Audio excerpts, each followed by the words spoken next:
Assalamualaikum warahmatullahi wabarakatuh.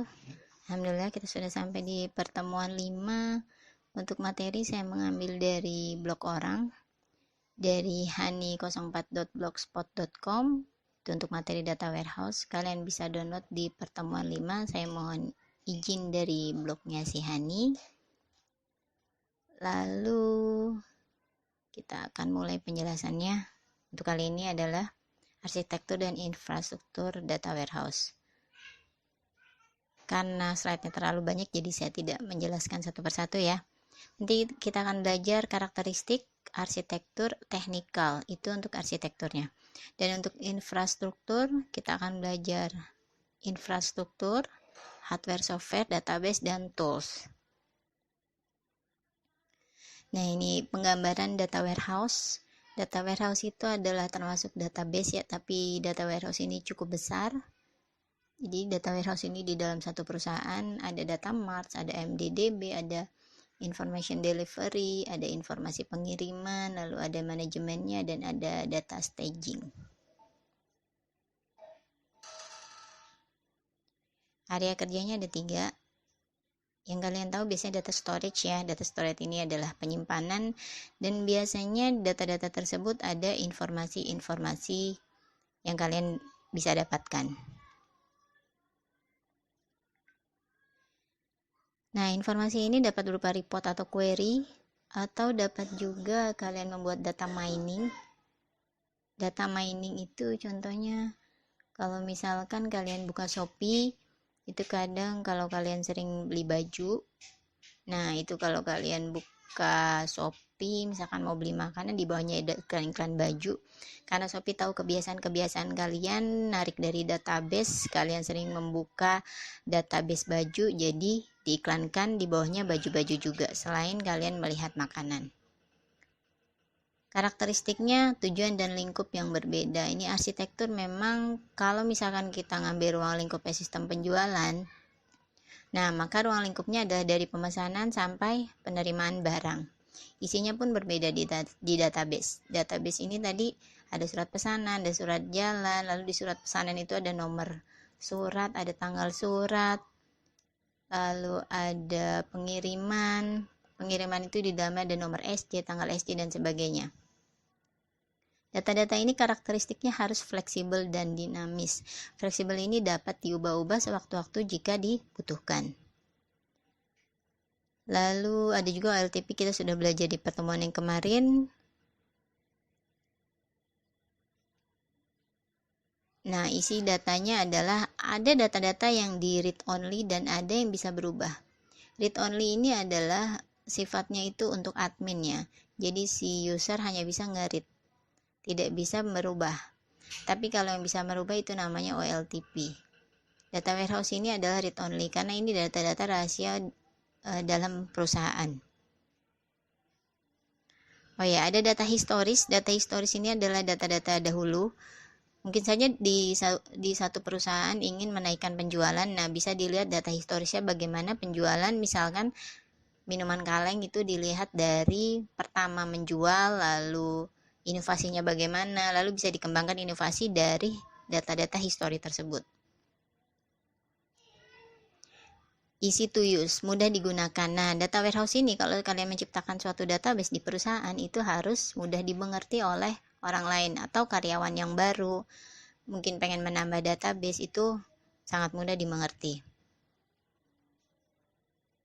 Ini tadi fleksibel sudah. Fleksibel itu juga dapat bermakna kebutuhan dapat berubah-ubah.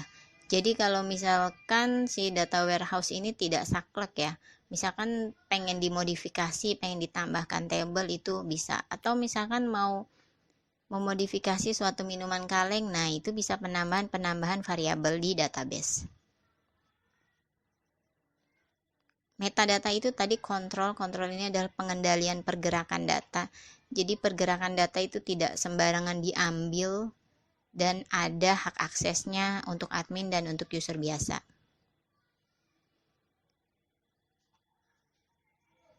Data source ini adalah data source ini sumber atau isi data di database. Repository kalian tahu sendiri itu berupa data-data juga. Ini repositori penting. Contohnya kalau misalkan setiap kampus itu punya repositori isinya jurnal-jurnal. Jurnal-jurnal repositori ini mirip seperti perpustakaan ya. Nah, ini dia data source. Ada data source ini gunanya untuk penyimpanan, ada juga yang untuk transformasi data atau pengubahan data. Cleansing ini berguna untuk data-data yang tidak dibutuhkan ya. Yang misalkan data-data tersebut hanya memperbanyak saja. Terlalu ganda, mungkin ada yang ganda seperti NIM ganda. Nah, itu tidak dibutuhkan, itu dibuang. Nanti ada teknik cleansing tersendiri. Lalu data storage ini juga tadi menyimpan, bisa untuk loading data juga. Metadata ini memang terdiri dari informasi data. Kalian kalau misalkan menulis blog ada metadatanya ya. Metadatanya itu misalkan seperti kata kunci miripnya. End user ini orang yang terakhir memakai atau pemakai. Biasanya end user ini membutuhkan informasi. Informasi apa? Informasi dari data tersebut.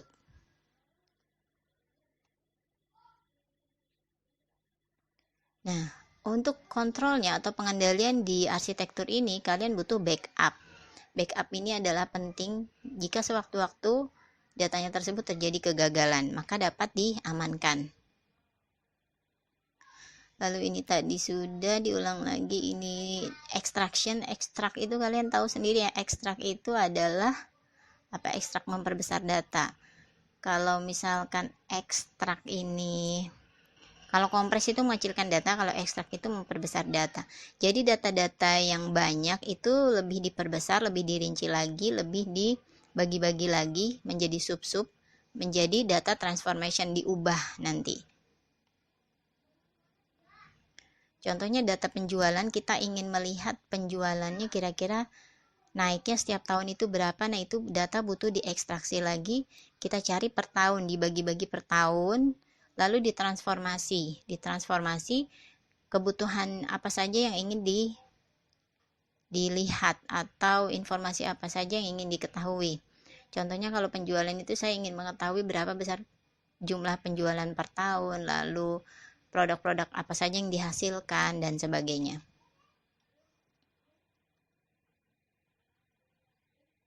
Data source ini termasuk data utama, dapat juga data utama ini dalam perusahaan dan data eksternal ini di luar perusahaan. Staging area ini siap di load, bersih, terintegrasi. Jadi kalau udah masuk ke area staging itu berarti datanya sudah di clean, sudah di transformation, dan tadi sudah dibagi-bagi ya. Karena staging area ini adalah data yang paling detail. Sudah lingkup terkecil. Ekstraksi, transformasi, dan staging ini sangat penting kalau kalian mengambil metode penelitian.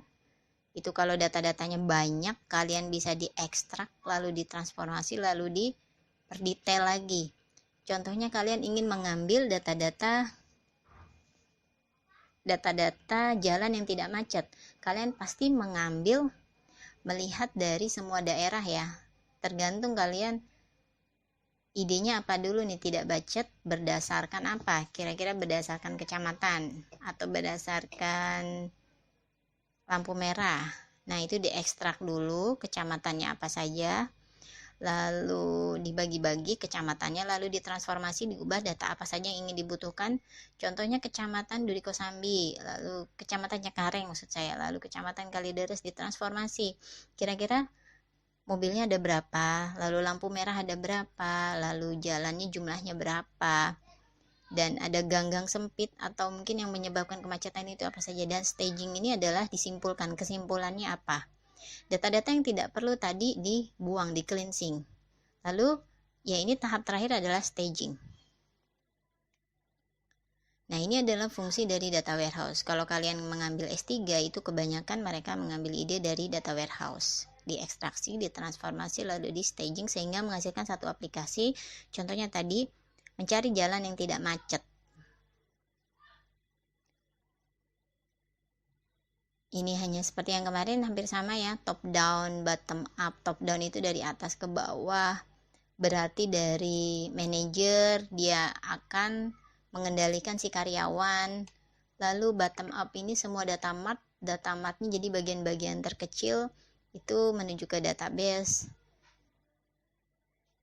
Ini information delivery-nya, jadi kalian bisa mendapatkan informasi tentang apa saja sih? Pemerintahan, lalu optimization, browse, control, report. Yang terutama itu information biasanya kita lihat dari report atau laporan. Laporan per akhir bulan atau per hari atau mungkin per tahun. Ini data flow itu aliran data. Aliran data ini bisa hasil query aliran datanya atau bisa layanannya setiap hari. Nah, ini pendukung arsitektur ya. Ada arsitektur ini dapat didukung oleh equation, storage, dan aksesnya. Ada hardware juga, ada OS, ada orangnya juga. Hardware, software, OS, orang ini sangat penting sebagai pendukung tiga faktornya. Itu yang paling penting, hardware, software, dan user. Nah, ini ada orang pengguna. Ini juga infrastruktur. Sekarang infrastruktur operasionalnya ada prosedur, ada training, ada manajemen software. Kalau orang itu pengguna, prosedur ini langkah-langkahnya ya. Kalau training ini adalah kalau kalian sudah membuat data warehouse dan membuat aplikasi, itu butuh di training untuk orangnya agar bisa menggunakan. Lalu di manajemen software ya, mungkin softwarenya ada kebutuhan penambahan atau pengurangan. Lalu ini fisiknya, ada computing platform. Pasti kalian kalau membuat aplikasi ada hardware, ada software, ada operating system, ada networknya kalau ingin ke jaringan, dan ada DBMS-nya. Staging ini itu tadi data yang paling details itu ada di DBMS. Equation itu ada di hardware dan operating system. Sedangkan information delivery itu dikirim melalui jaringan.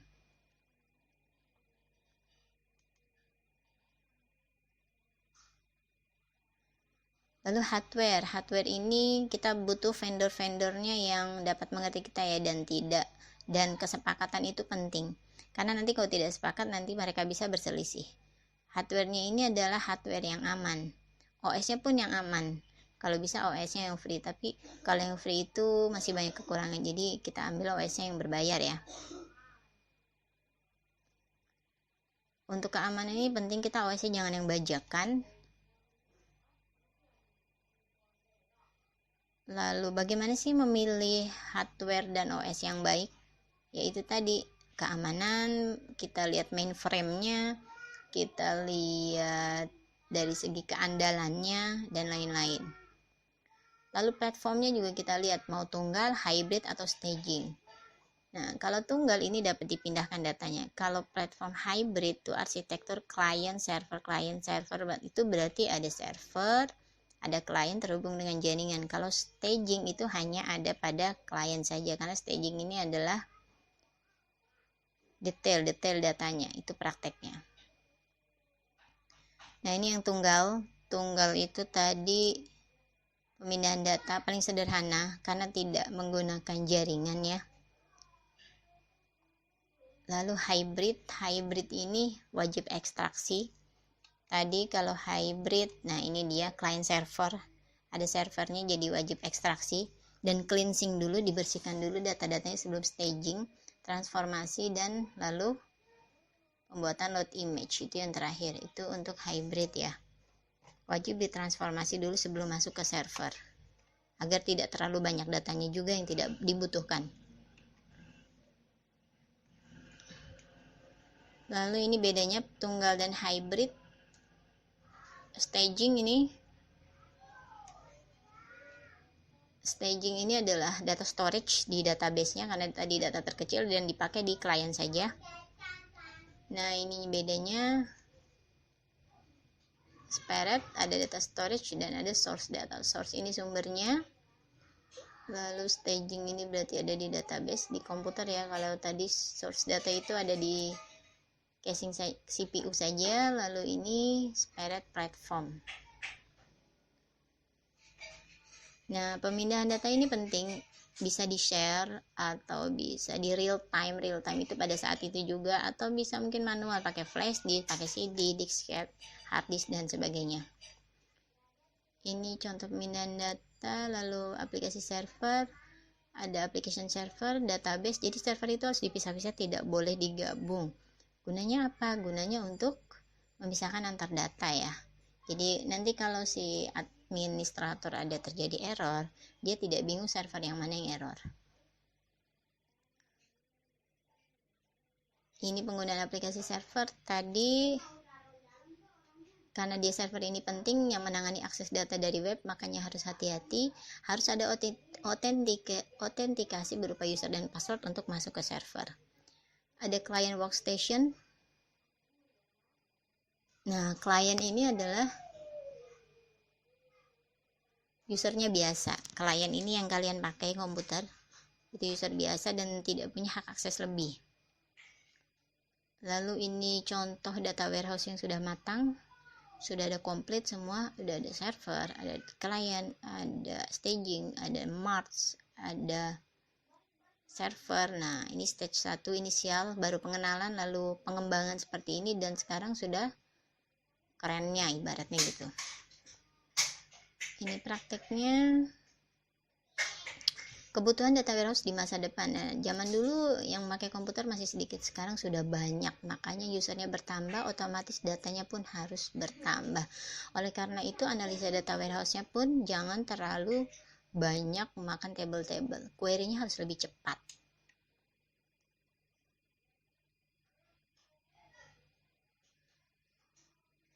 Ini hardware servernya pokoknya harus mahal, intinya gitu. Lalu di cluster-cluster dibagi menjadi banyak. Nah, ini dibaca saja.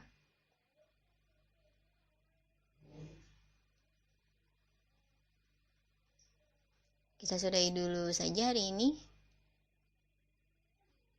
Jadi tidak perlu semua ya. Ya, ini satu lagi yang paling penting adalah ini yang paling penting dari semua yang tadi saya jelaskan. Ada data modeling ini baru didesain ya. Didesain targetnya apa, lalu di skema DB-nya apa. Lalu di extraction. Extraction ini adalah pemisahan kecil-kecil. Ekstraksi dan duplikasi, itu kalau yang duplikasi. Transformation ini transformasi atau pengubahan data ke format dan struktur yang sesuai. Di transformasi tadi sudah saya contohkan. Lalu loading ini adalah hasil transformasi di load dalam bentuk load image. Nanti hasil transformasi seperti yang tadi mencari jalan yang tidak macet, itu di bentuk load image-nya berkelihatan yang mana. Lalu ini sistem pengingat